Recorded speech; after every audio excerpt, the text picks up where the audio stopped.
ज्योत व्रत करने वाले सभी श्रद्धालु भक्त जनों को मेरा सादर प्रणाम है। तो साथियों, गाथा में सबसे श्रेष्ठ गाथा है ज्योत भगवान को चिलू सियारिन को।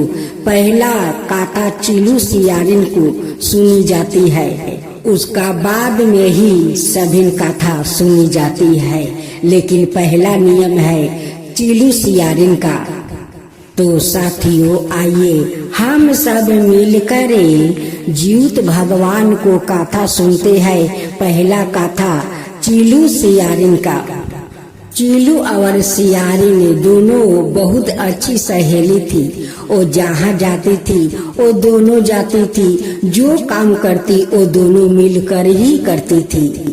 एक दिन चिलू सियारिन का घर जाती है, कहती है कि सियारिन बहन, काल तो सभी ने पशु पंछियों सभी जीव जंतुओं ज्योत भगवान का व्रत के लिए वो भोजन जुटा रहे हैं।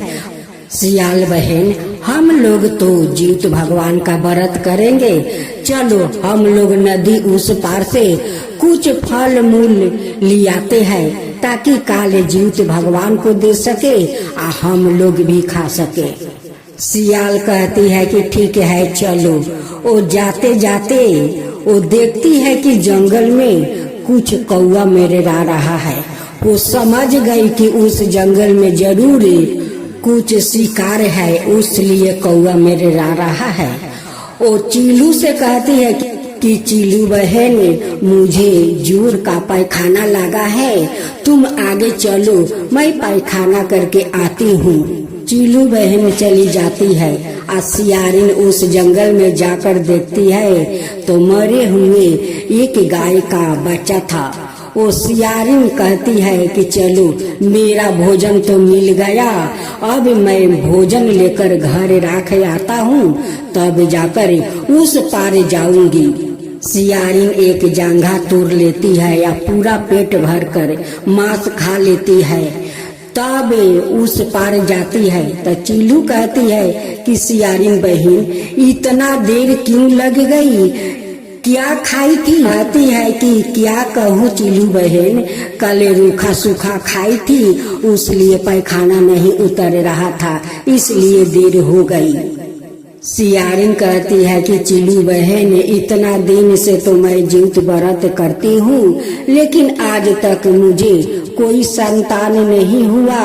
मैं क्या करूँ कि मेरा एक संतान हो जाए, मैं तो बाज हूँ चिलू बहन।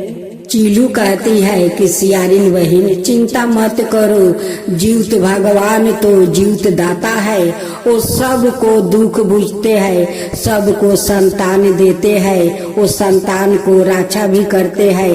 तुम्हें भी ज्योत वाहन भगवान जरूर संतान देंगे। मेरा तो एक संतान है, मैं भी तो एक और संतान के लिए ज्योत भगवान से विनती करती हूँ। तुम श्रद्धा भक्ति से ज्योत भगवान का व्रत करो, जरूर तुम्हारा मनोकामना पूरा होगा।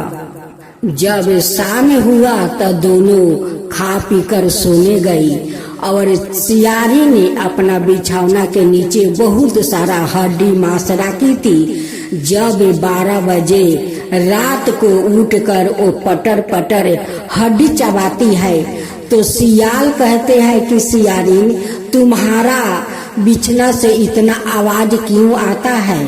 सियालिन कहती है कि कल जो मैं रूखा सूखा खाई थी, उसलिए मेरा शरीर पट पट आवाज कर रहा है।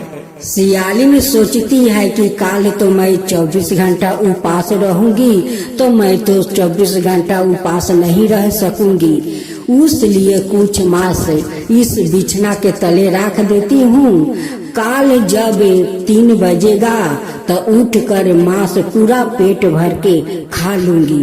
चिलू सियारिन दोनों उपवास करती है। चिलू तो निर्जला, वो 24 घंटा उपास रखती है, लेकिन सियालिन तो जब रात को 3 बजा तो उठकर वो हड्डी पटर पटर चबा रही थी। तो फिर सियाल कहते हैं कि सियालिन, तुम्हारा बिछौना से इतना आवाज क्यों आ रही है? वो कहती है कि नहीं जी नहीं, मैं जो 24 घंटा उपास हूँ शरीर में तो एक दाना भी नहीं है, इसलिए मेरा सारा शरीर पटपटा रहा है। फिर सियाल सो जाते हैं। फिर देखती है कि सियाल तो सो गया। फिर उठकर हड्डी पटर पटर चबाने लगती है। फिर सियाल कहते हैं कि क्या तुम्हारा बिछौना से इतना आवाज क्यों आते हैं? तुम्हारा इतना क्या हड्डी सूख गया है कि तुम्हारा हड्डी पट पट बाज रहा है? सियालिन कहती है कि आप क्या जाने, आप 24 घंटा उपवास करते तभी तो जानते कि शरीर के आवाज कितना होता है। जब सुबह हुआ तो सियालिन उपवास करती है। वो पूरा पेट भर के वो मांस खा लेती है, तब उपवास करती है। जब सियाल सुबह जाकर उनकी बिछौना उठाकर देते हैं तो बिछौना के नीचे बहुत सारा हड्डी मांस वो बिटोर कर रखी थी। तब सियाल समझ गया कि सियालिन सारा रात यही हड्डी पटर पटर चबा रही थी। और जब मैं पूछती हूँ तो कहती है कि मेरे शरीर पट पट बाज रहा है। सियाल जाकर कहते हैं कि सियालिन तुम सारा रात हड्डी पट पट चबाई हो, पेट भर कर मांस खाई हो और कहती हो कि मेरा शरीर का हड्डी पट पट बाज रहा है। काल जो मैं रूखा सूखा खाई थी उसलिए मेरा हड्डी पट पट बाज रहा है। लेकिन तुम तो बहुत सारा मांस हड्डी अपना बिछौना का नीचे रखी है और सारा रात तुम हड्डी चबा चबा कर खाई है। तुम कभी मुझे संतान नहीं दोगी सियालिन। तुम मांस खा कर और जीवित भगवान का व्रत करती हो तो जीवित भगवान तुम्हें संतान देंगे, वो कभी नहीं देंगे। सियालिन कहती है कि आप मुझे क्षमा कर दीजिए, अगले साल मैं निर्जला उपवास करूंगी, हड्डी मांस नहीं खाऊंगी। तीसरा दिन दोनों पारण करती है। चीलू आती है, कहती है कि सियालिन बहन आप पारण कर ली। तब सियाल जी सारे भांडा फोड़ देते हैं अपना सियालिन को। कहते हैं कि मेरे पत्नी तो सारा रात हड्डी पटर पटर चबा चबा कर पेट भर लेती है और पूछने पर कहती है कि मैं 24 घंटा से उपवास हूँ, इसलिए मेरा शरीर का हड्डी पट पट बाज रहा है। लेकिन जब मैं सुबह देखी तो उनकी बिछना का नीचे बहुत सारा हड्डी और मांस इकट्ठा रखी थी और सारा रात हड्डी खाकर अजीत भगवान का व्रत करती है। चीलू कहती है कि सियालिन बहन आप ऐसे क्यों किया? ऐसे करने से तो जीवित भगवान आपको संतान नहीं देंगे और नहीं आपको दुख समझेंगे। कहती है कि चीलू बहन मुझे माफ कर दो, मैं भी तुमसे झूठ बोली थी। मैं उस जंगल में मांस खाने गई थी, मैं तुमसे बहुत झूठ बोली हूँ कि मेरा पैखाना नहीं उतर रहा था, क्योंकि मैं मांस खा रही थी इसलिए मुझे इतना देरी हो गया। चीलू बहन मैं अगले साल निर्जला तुम्हारा जैसे मैं भी व्रत करूंगी। अगले साल फिर चीलू सियारी ने श्रद्धा भाव से वो निर्जला 24 घंटा उपवास रहकर वो व्रत करती है। उनकी श्रद्धा भक्ति देख कर जीवित भगवान उन्हें माँ बना देते हैं। कुछ दिन के बाद सियालिन खूब सुंदर अपना संतान को जन्म देती है। सियालिन बहुत खुश हो गई कि ये बात सत्य है, जो श्रद्धा भाव से व्रत करते हैं जीवित भगवान उन पर प्रसन्न होते हैं और उनकी सारे इच्छाएं वो पूरी कर देते हैं। तब बोलो जीवित महाराज की जय, जीवित भगवान की जय। नमस्कार भक्तजनों, आज हम प्रस्तुत कर रही हूँ जितिया व्रत कथा का अद्भुत प्रसंग, जिसमें भेड़िया और लोमड़ी की अनोखी कहानी छिपी है। यह कथा न केवल व्रत की महिमा को उजागर करती है। बलि की मातुबे की शक्ति, भक्ति और धर्म पालन के महत्व को भी बताती है। जितिया व्रत विशेष कर माताएं अपने संतान की लंबी आयु, सुख, समृद्धि और रक्षा के लिए करती है। इस कथा में भेड़िया और लोमड़ी का संबंध हमें यह सिखाती है कि समय, नियम और श्रद्धा से किए गए व्रत कितना फलदायी होती है। आइए भक्ति भाव से सुनते हैं यह भेड़िया और लोमड़ी जितिया व्रत कथा का पावन व्रत कथा है, जो जीवन को धर्म और आस्था की डोर से जोड़ती है। व्रत करने वाली सभी श्रद्धालु बहनों को मेरा सादर प्रणाम है। आज हम एक लोमड़ी और भेड़िया की कथा सुनाने जा रही हूँ। इस कथा को आप लोग श्रद्धा पूर्वक जरूर सुनिएगा। एक भेड़िया और एक लोमड़ी थी। भेड़िया तो बहुत चतुर चालाक थी और शक्तिशाली कि बड़े बड़े वो शिकार को मारकर गिरा देती है, लेकिन लोमड़ी मांस नहीं खाती है। वो फल मूंग खाती है, खेत में जो लोग फल गाड़ते हैं वो खाती है, गाछ का फल खाती है, लेकिन मांस नहीं खाती है। जब भेड़िया बोला कि लोमड़ी तुम मेरे बहन बन जाओ, वो कहती है कि नहीं, तुम्हारे साथ तो मैं कोई रिश्ता नहीं बनाऊंगी। लोमड़ी कहती है कि मैं तो आज नहा के खाकर मैं भोजन किया है, आ तुम तो मांस खाती हो। काले जूत भगवान का व्रत है, मुझे व्रत उपवास करना है, तुम्हारे साथ कोई रिश्ता नहीं बनाना है। वो भेड़िया कहती है कि लोमड़ी देखो, मैं भी आज नहा के खाकर भोजन किया है, कल मैं भी उपवास रखूंगी। भेड़िया कहती है कि ठीक है, मैं तुम्हारे साथ रिश्ता बनाऊंगी, लेकिन तुम मांस देख कर मांस के ओर नहीं जाओगी। अगर मांस देख कर गई तो तुम्हारे साथ मैं रिश्ता कभी नहीं रखूंगी। लोमड़ी कहती है कि चलो उस पर्वत उस पार बहुत सारा फल है, चलो हम सब फल लाते हैं कि सुबह जीवित भगवान को देंगे और काल उपवास रहेंगे। वो भेड़िया कहती है कि ठीक है चलो। वो चलते चलते देखती है रास्ते में बहुत सारा पिपरा के लाइन है, ये सारे पिपरा जंगल के ओर जा रहे हैं। जरूर उस जंगल में शिकार है। मांस खाने वाला पशु कभी अपना लोभ नहीं छोड़ती है।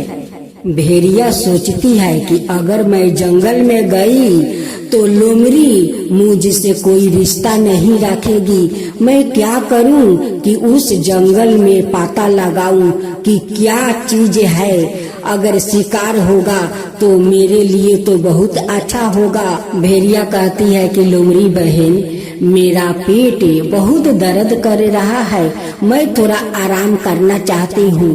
उस जंगल में ठंडा है, मैं वहीं पर थोड़ा आराम कर लूं, तब हम लोग पर्वत उस पार चलते हैं। लेकिन लोमड़ी तो भी वो बुर्बक नहीं थी, वो भी चालाक थी, वो समझ गई। लेकिन लोमड़ी और भेड़िया दोनों प्रेग्नेंट थी। लोमड़ी कहती है कि ठीक है, तुम जाओ आराम करो, मैं तो उस पार जाती हूँ फल लाने। लोमड़ी उस पार चली जाती है और भेड़िया उस जंगल में जाता है। देखता है कि वहाँ बहुत बड़ा शिकार है। भेड़िया बहुत खुश हो गया, वहाँ पर बैठकर पूरा पेट भर के मांस खाया। कुछ मांस घर जाकर रख आता है। अब तो लोमड़ी देखती है कि इनकी मुख में तो खून लगा हुआ है, ये मांस खाकर आती है। उस दिन से लोमड़ी ओ भेड़िया का संगत छोड़ दी और रिश्ता भी नहीं राखी। अब तो भेड़िया करे तो क्या करे। कहते हैं कि एक तो मांस मिला इतना दिन के बाद मैं तो बिना मांस के रह नहीं सकती। कल मैं 24 घंटा उपवास कैसे कर सकती हूँ। उसी पर्वत का चोटी पर एक चील बैठा हुआ था। भेड़िया उस चील को देख लेती है और सोचती है कि इस चील से अगर मैं नाता लगा लेती हूँ तो चील तो मुझे बहुत सारा भोजन का पता लगा देगी, क्योंकि ये तो आकाश में उड़ती है और मैं तो नीचे जंगल में रहती हूँ। चीलू से कहती है कि चीलू तुम मेरी बहन बनोगी। चीलू कहती है कि नहीं, तुम्हारे साथ तो मैं कभी रिश्ता नहीं बनाऊंगी। काली जीत भगवान का व्रत है, मुझे व्रत करना है और तुम मांस खाने वाली एक भेड़िया हो, तुम तो कभी उपवास नहीं रह सकती। तुम्हारा तो मांस लगेगा, लेकिन मैं तो अपना संतान के लिए जीत भगवान का व्रत करना है।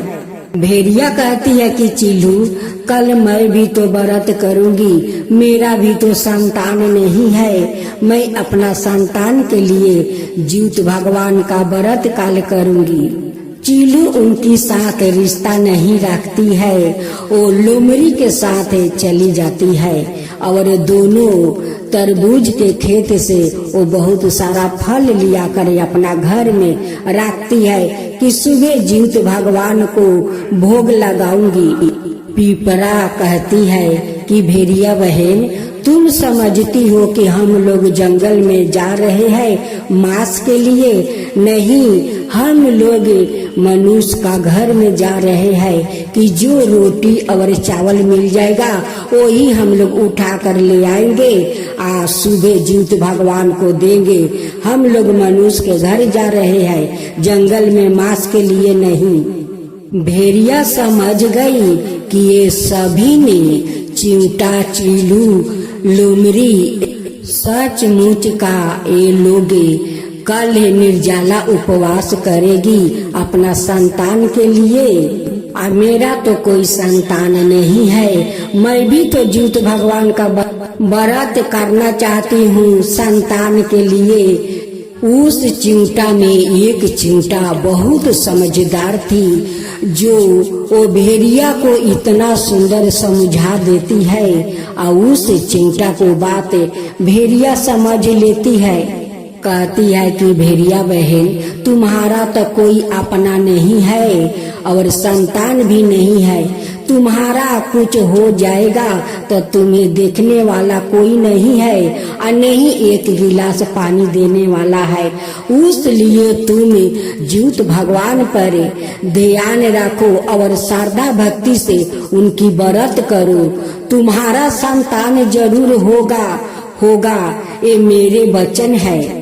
भेड़िया उस चिंटा को बात समझ लेती है और वो भी उस पार जाती है और बहुत सारा फल मूल ले आती है और सुबह चिलू सियारिन और जीत भगवान को भोग लगाती है और उपवास करती है बहुत श्रद्धा भक्ति से। उनकी श्रद्धा भक्ति देखकर जीत भगवान उन्हें गर्भवती बना देते हैं। कुछ दिन के बाद भेड़िया खूब सुंदर एक संतान को जन्म देती है। भेड़िया तो बहुत खुश हो जाती है कि उस चिंटी बहन तो बहुत दयालु थी, मुझे बहुत अच्छे से समझा दी और उनकी बात मुझे समझ में आ गई और आज मैं माँ बन गई। मैं इस खुशखबरी मैं उस पहले चिंटी बहन को सुनाऊंगी। भेड़िया जाकर कहती है कि चिंटी बहन आपको बात तो सच हो गई, मैं माँ बन गई, देखो मेरा कितना सुंदर संतान हुआ है। इस संतान आने का कारण तुम हो, अगर तुम मुझे इतना अच्छा नहीं समझाती नहीं बुझाती तो मैं कभी श्रद्धा भाव से जीत भगवान को व्रत नहीं करती। आपका कृपा है कि मैं आपको समझाने पर श्रद्धा भाव से जीत भगवान को व्रत किया और जीत भगवान ने मुझे माँ बना दिया। तब बोलो जीत भगवान की जय, जीत महाराज की जय। आज आज आप सुने जितिया पारन व्रत कथा। एक ब्राह्मण और ब्राह्मणी का पुत्रा का दुख भरी कहानी। एक गांव में एक ब्राह्मण और ब्राह्मणी रहा करते थे। ब्राह्मण ब्राह्मणी का बहुत दिन शादी के हो गया, लेकिन कोई संतान नहीं हुआ। एक दिन एक औरत कहती है कि बहन, आप हमेशा क्यों उदास रहती हो? तब ब्राह्मणी कहती है कि इतना दिन शादी के हो गया, मेरा वयस हो रहा है, अभी तक कोई संतान नहीं हुआ है। तब उस औरत ने कहा कि हे बहन, सामने जीत भगवान का व्रत है, आप जितिया व्रत करें, आपका जरूर जितिया भगवान ने आपको संतान जरूर देंगे, आपका गोद जरूर भर देंगे। उस औरत का कहने पर ब्राह्मणी जितिया व्रत करती है। जितिया व्रत करने के कुछ दिन बाद वो गर्भवती बन जाती है। 9 महीना के बाद ब्राह्मणी खूब सुंदर पुत्रा को जन्म देती है। अब तो ब्राह्मण देव और ब्राह्मणी का खुशी का कोई ठिकाना नहीं है। वो जीवित भगवान को बार बार धन्यवाद देने लगे। देखते देखते ब्राह्मणी का बेटा 1 साल का हो गया। उनकी बेटा चल फिर रहा था। फिर जीवित भगवान का व्रत आया। फिर ब्राह्मणी जितिया व्रत करती है। ब्राह्मणी कहती है कि इतना सुंदर जीवित भगवान मुझे बेटा दिया है, तो मैं क्यों नहीं जितिया व्रत करूँगी। मैं जितिया व्रत हर साल करूँगी। ब्राह्मणी श्रद्धा भक्ति से जितिया व्रत करती है। सभी के साथ वो नदी स्नान करने जाती है, जितिया भगवान को कथा सुनती है। घर आकर ब्राह्मणी अपना बच्चा के लिए और पति के लिए वो भोजन बनाती है कि वो दोनों तो भोजन करेंगे। भोजन बनाकर ब्राह्मण को खिलाती है, अपना बच्चों को खिलाती है या खिलाकर जाकर सो जाती है। जब सुबह हुआ तो ब्राह्मणी भूख से छटपटा रही थी। उनकी भूख सहन नहीं हो रहा था। ब्राह्मणी का कुछ समझ में नहीं आ रहा था। वो सोचती है कि खाना बनाने में तो बहुत देर होगा, रात का बासी चावल है, वही मैं अभी पारण उसी से कर लेता हूँ, बाद में गरम गरम भोजन बनाऊंगी। इधर ब्राह्मणी बासी चावल से पारण करती है और उधर काला नाग आकर और उनकी बेटा को निगल जाते हैं। बासी चावल से वो पारण तोड़ लेती है, बाद में गर्म भोजन बनाती है और बनाकर कहती है कि मेरा बेटा तो बाहर में खेल रहा है, पहले अपना बेटा को लाकर उन्हें भोजन करा दूं। जब ब्राह्मण देव आएंगे तो वो भोजन करेंगे। जब ब्राह्मणी बाहर जाती है, अपना बेटा को नहीं देखती है। सभी से पूछने लगी कि मेरा बेटा कहाँ है, मेरा बेटा को कोई देखा है, कहाँ गया है, मेरा बेटा को कोई देखा है। कोई नहीं कहता है कि मैं तुम्हारा बेटा को देखा हूँ। वो तो काला नाग निगल गया था, तो किसी को पता कहाँ से चलेगा कि उनकी बेटा कहाँ गया, कहाँ नहीं, कहाँ है। अब तो ब्राह्मणी पागल जैसे सारा गांव में सभी से पूछती है, खोजती है। जब उनकी बेटा नहीं मिला तो ब्राह्मणी घर में आते आते बेहोश हो जाती है। जब ब्राह्मण देव बाहर से आते हैं, देखते हैं कि उनकी पत्नी तो बेहोश है, लेकिन मेरा बेटा को तो पता नहीं है, मेरा बेटा कहाँ है। ब्राह्मण देव भी अपना बेटा को खोजने लगे। अपना बेहोश पत्नी को छोड़कर अपना बेटा को खोजते हैं। खोजते खोजते ब्राह्मण थक गया, लेकिन उनकी बेटा को कहीं पता नहीं चला। वो भी घर में आकर बेहोश हो जाते हैं। तभी जीवत वाहिनी एक बूढ़ी का रूप धारण करते हुए उस ब्राह्मणी के पास आती है और उनकी शरीर पर पानी को छींटा मारती है। जब दोनों होश में आते हैं तो ब्राह्मणी हाथ जोड़कर कहती है कि माता आप कौन हो। जीवत वाहिनी कहती है कि पहले तुम तो बताओ कि तुम दोनों क्यों बेहोश हो। ब्राह्मणी हाथ जोड़कर कहती है कि माता ना जाने मेरा बेटा कहाँ चला गया, कौन उठाकर ले गया। हम लोग खोजते खोजते हैरान हो गया हूँ, अभी तक मेरा बेटा नहीं मिला। ना जाने कहाँ चला गया, कौन उठाकर ले गया। तब जीवत वाहिनी कहती है कि आज तो तुम्हारा पारण था, तुम गर्म में भोजन से पारण की है या बासी। तब ब्राह्मणी कहती है कि माता रात को बासी चावल था, उसी से मैं पारण किया था, अब बाद में गर्म भोजन बनाया। अब मैं अपना बेटा को खोज रहा हूँ कि उन्हें थोड़ा भोजन करवा दूँ। तब जीवत वाहिनी कहती है कि तू बासी भोजन किया है, आज उसी लिए तेरा बेटा नापता हो गया है, तेरा बेटा नहीं मिलेगा। ब्राह्मणी कहती है कि आप कौन हो माता, आप ऐसे क्यों बात करती हो। तब जीवत वाहिनी कहती है कि मैं जीवत वाहिनी हूँ, तू बासी चावल से पारण की है, उसी लिए काला नाग तेरा बेटा को निगल गया है। ब्राह्मणी और ब्राह्मण कहते हैं कि माता मेरा बेटा कैसे आपस आएगा, मैं क्या करूं कि मेरा बेटा को काला नाग बाहर निगल देगा। तब जीवत वाहिनी कहती है कि देखे तेरा बेटा नाग के अंदर सुरक्षित है, तू अगले साल फिर जीवत भगवान का व्रत आएगा। तू श्रद्धा भक्ति से व्रत करना, पारण के दिन तू गरम गरम भोजन बना करे खाना कि तेरा मुख जले, जितना तेरा मुख जलेगा उतना ही नाग उसको बाहर निगलेगा।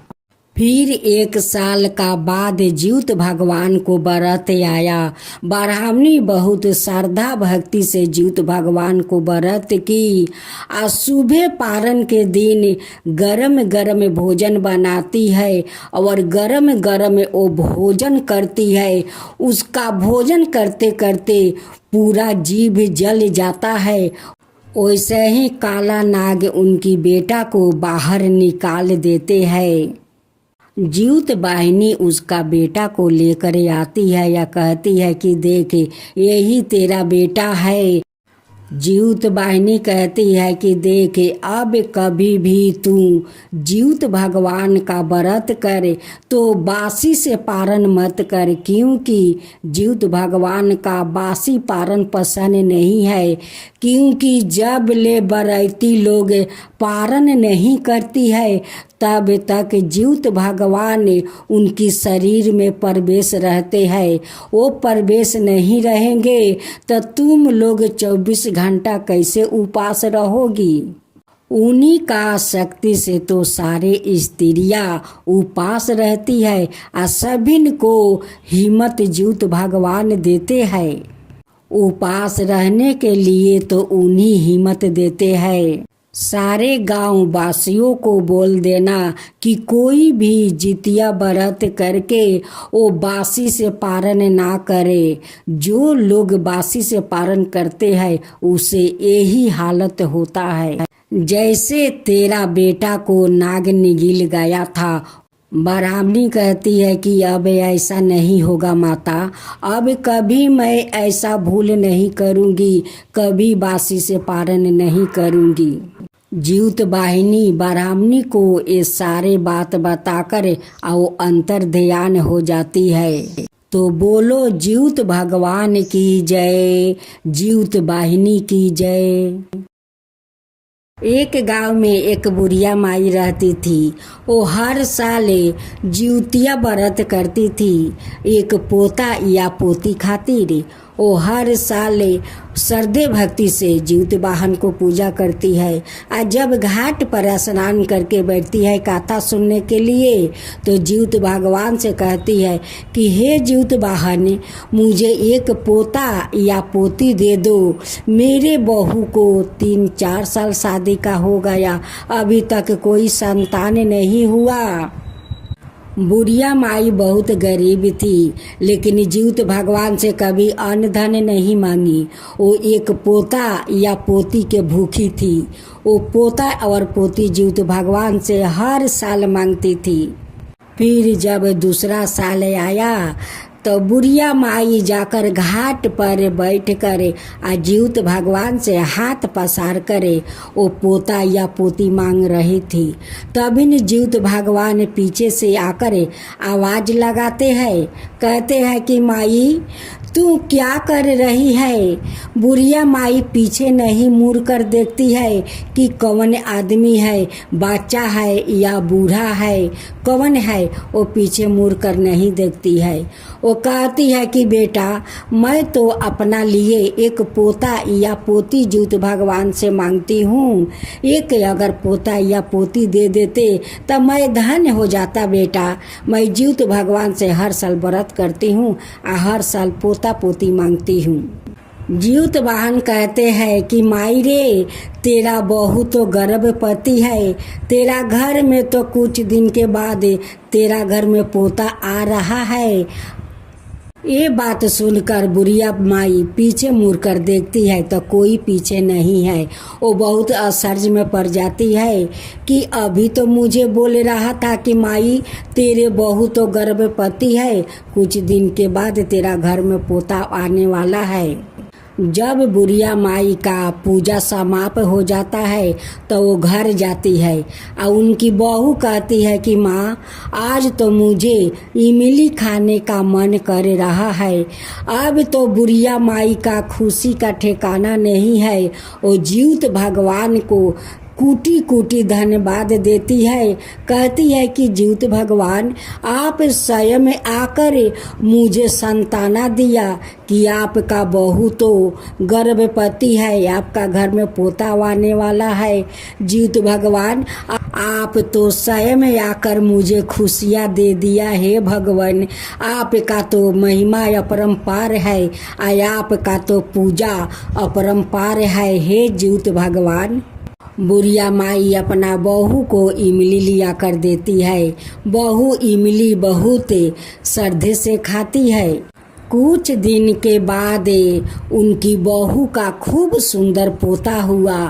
अब तो बुढ़िया माई का खुशी के ठिकाना नहीं है। उनकी बहू को खुशियाँ मिल गया। उनकी गोदी तो जीवित भगवान भर दिया। बुढ़िया माई अपना बहू से कहती है कि बहू, इसी साल तू जीवित भगवान का व्रत उठा ले। देख, जीवित भगवान से मैं पोता पोती मांगी, जीवित भगवान मुझे पोता दे दिया, मेरा घर में खुशियाँ दे दिया। तू इस बार जीवित भगवान के व्रत उठा ले। बहू कहती है कि माँ, मैं इस साल व्रत नहीं उठाऊंगी, मैं अगले साल व्रत उठाऊंगी। सासू माँ कहती है कि देख, इतना दिन के बाद तो जीवित भगवान ने तुझे माँ बनाया है, तू क्यों नहीं इस साल व्रत उठाएगी। बोल, बताओ क्या बात है कि इस साल तू जीवित भगवान का व्रत नहीं उठाएगी। कहती है कि माँ, इस साल मेरा मन नहीं है, मैं अगले साल जीवित भगवान को व्रत उठा लूंगी। फिर देखते देखते फिर दूसरा जीवित व्रत आ गया। फिर उनकी सासू माँ कहती है कि बहू, इस बार तो तू व्रत उठा ले, आगे बार नहीं उठाई, इस बार तो उठा ले। कहती है कि नहीं माँ, मैं अगले साल उठाऊंगी। बहू का बात सुन सुन कर जीवित भगवान भी क्रोध हो गए। एक दिन उनकी बच्चे बाहर में खेल रहे थे। उसी समय जीवित भगवान एक नाग का रूप लेते हैं, आया कर उनकी बच्चा को निगल जाते हैं। जब सास बहू घर से बाहर निकलती है तो देखती है कि बच्चा तो नहीं है और बच्चा को खोजा खोजी लगा देती है, रोना पीटना लगा देती है। कहती है कि मेरा पोता कहाँ गया, बहू कहती है कि मेरा बेटा कहाँ गया। लेकिन किसी को पता नहीं है कि जीवित भगवान तो क्रोध हो गए थे उनकी बहू पर और नाग के रूप में आकर उनकी बच्चा को निगल गए थे। सासू माँ बहू को अब दोष देने लगती है, कहती है कि तेरे कारण आज मेरा पोता अदृश्य हो गया है। आज तू व्रत करती जीवित भगवान को तो तेरा बेटा अदृश्य नहीं होता, मेरा पोता भी अदृश्य नहीं होता, तेरे कारण ये सब हो गया है। मैं बार बार तुझे कहती हूँ कि बहू इस बार उठा ले, इस बार उठा ले, और तू कहती है कि अगले बार करूँगी, अगले बार करूँगी। तो देखे मेरा पोता तो खो गया। अब बहू तो जीवित भगवान से कहती है कि हे जीवित भगवान, मेरा पुत्रा को लौटा दीजिए, इस बार आपको श्रद्धा भक्ति से पूजा करूँगी, श्रद्धा भक्ति से करूँगी, मेरा गोद सुन मत कीजिए हे जीवित भगवान। आप तो जीव देते हैं, जीव तो लेते नहीं है, मेरे बेटा अदृश्य हो गया है, हे जीवित भगवान मेरे गोद में लौटा दीजिए। जीवित भगवान उस सासू माँ और बहू को रोते हुए देख नहीं पा रहे थे। उनकी दया आ जाता है और उनकी बहू को माफ कर देते हैं। जब अगले साल जीवित भगवान को व्रत आया तो बहू श्रद्धा भक्ति से जीवित भगवान को व्रत करने लगी और कहने लगी कि हे जीवित भगवान, मुझसे बहुत बड़ा भूल हो गया, आपका दिया हुआ तो मेरा ये संतान है और मैं आपको बार बार व्रत को इनकार कर रही थी, अब मैं नहीं करूँगी। मेरे सासू माँ मुझे कितना बुझाती है कि बहू इस बार उठा लो, इस बार उठा लो। मैं नहीं उठाई, मैं अपना सासू माँ के बात नहीं सुनी, लेकिन इस बार सुनूंगी। जीवित भगवान फिर अजगर के रूप में आते हैं और उनकी बेटा को उगिल देते हैं। सासू माँ कहती है कि धन्य है हे जीवित भगवान, आप मेरे पोता को रक्षा किया, अपना अंदर रखा, मेरा पोता को नुकसान नहीं हुआ। हे जीवित भगवान, इसलिए तो आपका नाम जीवित वाहन है और सबको जीव देते हैं, जीव लेते नहीं है। आपका तो महिमा अपरंपार है, आपका पूजा महिमा अपरंपार है। आप मेरा पोता को लौटा दिया, अब मेरी बहू कभी इनकार नहीं करेगी। अब आपका श्रद्धा भक्ति से हर साल जीवित व्रत करेगी अपना संतान के लिए। हे जीवित भगवान, मैं भी आपका व्रत करूंगी। जैसे आप उस बुढ़िया माई का पोता को लौटा दिया, वैसा ही सब को लौटाना, सब बच्चों को रक्षा करना, सभी को इच्छा पूरा करना। हे जीवित भगवान, सभी को रक्षा करना। जय जीवित भगवान, जय जीवित भगवान। जय श्री कृष्णा। राधे राधे। सभी श्रद्धालु भक्त जनों को मेरा सादर प्रणाम। आज हम एक बहू और सासू माँ का कहानी सुनाने जा रही हूँ। सासू माँ जीवित वाहन भगवान से हर बार वो पोता और पोती मांगती है। तो आइए हम सब मिलकर जीवित पुत्र व्रत की कथा सुनते हैं। एक गांव में एक बुढ़िया माई रहती थी। वो हर साल जीवतिया व्रत करती थी, एक पोता या पोती खातिर। वो हर साल श्रद्धे भक्ति से जीवित वाहन को पूजा करती है और जब घाट पर स्नान करके बैठती है कथा सुनने के लिए, तो जीवित भगवान से कहती है कि हे जीवित वाहन, मुझे एक पोता या पोती दे दो। मेरे बहू को 3-4 साल शादी का हो गया, अभी तक कोई संतान नहीं हुआ। बुढ़िया माई बहुत गरीब थी, लेकिन जीवित भगवान से कभी अन्न धन नहीं मांगी। वो एक पोता या पोती के भूखी थी। वो पोता और पोती जीवित भगवान से हर साल मांगती थी। फिर जब दूसरा साल आया तो बुढ़िया माई जाकर घाट पर बैठ कर जीवित भगवान से हाथ पसार करे वो पोता या पोती मांग रही थी। तभी जीवित भगवान पीछे से आकर आवाज लगाते हैं, कहते हैं कि माई तू क्या कर रही है।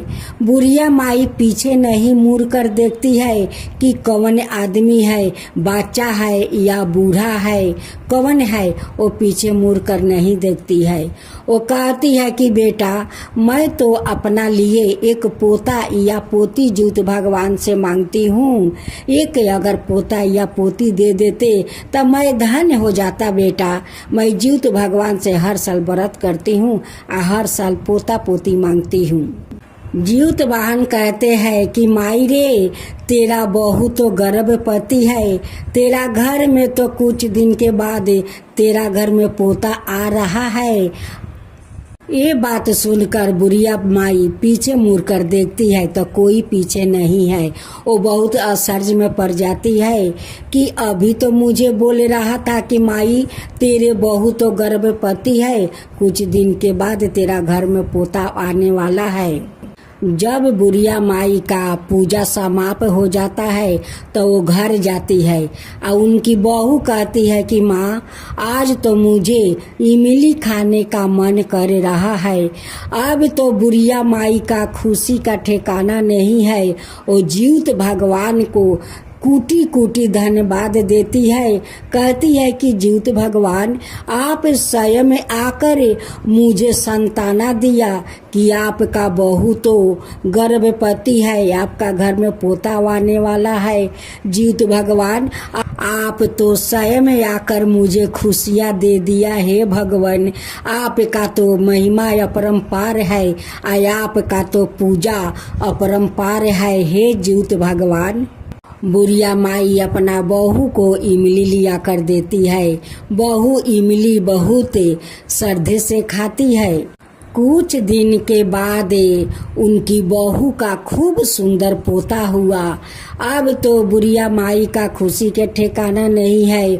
उनकी बहू को खुशियाँ मिल गया, उनकी गोदी तो जीवित भगवान भर दिया। बुढ़िया माई अपना बहू से कहती है कि बहू इसी साल तू जीवित भगवान का व्रत उठा ले।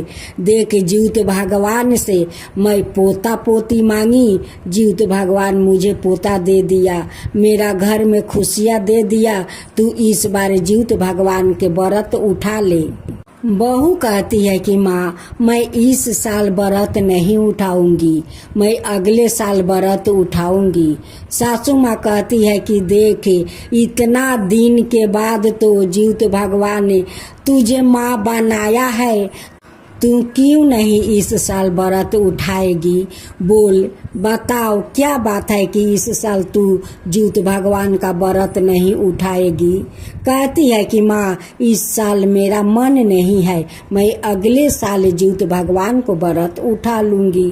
फिर देखते देखते फिर दूसरा जीवित व्रत आ गया। फिर उनकी सासू माँ कहती है कि बहू इस बार तो तू व्रत उठा ले, आगे बार नहीं उठाई, इस बार तो उठा ले। कहती है कि नहीं माँ मैं अगले साल उठाऊंगी। बहू का बात सुन सुन कर जीवित भगवान भी क्रोध हो गए। एक दिन उनकी बच्चे बाहर में खेल रहे थे। उसी समय जीवित भगवान एक नाग का रूप लेते हैं, आकर उनकी बच्चा को निगल जाते हैं। जब सास बहू घर से बाहर निकलती है तो देखती है कि बच्चा तो नहीं है और बच्चा को खोजा खोजी लगा देती है, रोना पीटना लगा देती है। कहती है कि मेरा पोता कहाँ गया। बहू कहती है कि मेरा बेटा कहाँ गया। लेकिन किसी को पता नहीं है कि जीवित भगवान तो क्रोध हो गए थे उनकी बहू पर और नाग के रूप में आकर उनकी बच्चा को निगल गए थे। सासू माँ बहू को अब दोष देने लगती है, कहती है कि तेरे कारण आज मेरा पोता अदृश्य हो गया है। आज तू व्रत करती जीवित भगवान को तो तेरा बेटा अदृश्य नहीं होता, मेरा पोता भी अदृश्य नहीं होता, तेरे कारण ये सब हो गया है। मैं बार बार तुझे कहती हूँ कि बहू इस बार उठा ले, इस बार उठा ले, तू कहती है कि अगले बार करूँगी, अगले बार करूँगी। तो देख मेरा पोता तो खो गया। अब बहू तो जीवित भगवान से कहती है कि हे जीवित भगवान, मेरा पुत्रा को लौटा दीजिए, इस बार आपको श्रद्धा भक्ति से पूजा करूँगी, श्रद्धा भक्ति से करूँगी, मेरा गोद सुन मत कीजिए हे जीवित भगवान। आप तो जीव देते हैं, जीव तो लेते नहीं है, मेरे बेटा अदृश्य हो गया है, हे जीवित भगवान मेरे गोद में लौटा दीजिए। जीवित भगवान ने उस सासू माँ और बहू को रोते हुए देख नहीं पा रहे थे। उनकी दया आ जाता है और उनकी बहू को माफ कर देते हैं। जब अगले साल जीवित भगवान को व्रत आया तो बहू श्रद्धा भक्ति से जीवित भगवान को व्रत करने लगी और कहने लगी कि हे जीवित भगवान, मुझसे बहुत बड़ा भूल हो गया, आपका दिया हुआ तो मेरा ये संतान है। अब मैं आपको बार बार व्रत को इनकार कर रही थी, अब मैं नहीं करूँगी। मेरे सासू माँ मुझे कितना बुझाती है कि बहू इस बार उठा लो, इस बार उठा लो। मैं नहीं उठाई, मैं अपना सासू माँ के बात नहीं सुनी, लेकिन इस बार सुनूंगी। जीवित भगवान फिर अजगर के रूप में आते हैं और उनकी बेटा को उगील देते हैं। सासू माँ कहती है कि धन्य है हे जीवित भगवान, आप मेरे पोता को रक्षा किया, अपना अंदर रखा, मेरा पोता को नुकसान नहीं हुआ। हे जीवित भगवान, इसलिए तो आपका नाम जीवित वाहन है, सबको जीव देते हैं, जीव लेते नहीं है। आपका तो महिमा अपरंपार है, आपका पूजा महिमा अपरंपार है। आप मेरा पोता को लौटा दिया, अब मेरी बहू कभी इनकार नहीं करेगी। अब आपका श्रद्धा भक्ति से हर साल जीवित व्रत करेगी अपना संतान के लिए। हे जीवित भगवान, मैं भी आपका व्रत करूंगी। जैसे आप उस बुढ़िया माई का पोता को लौटा दिया, वैसा ही सबको लौटाना, सब बच्चों को रक्षा करना, सभी को इच्छा पूरा करना। हे जीवित भगवान, सभी को रक्षा करना। जय जीवित भगवान, जय जीवित भगवान। आज हम लोग एक साथ मिल कर जीवित भगवान का कथा सुने हैं। फिर अगले बार जीवित भगवान आएंगे और हम लोग फिर कथा सुनेंगे। जीवित व्रत कथा समाप्त हुआ।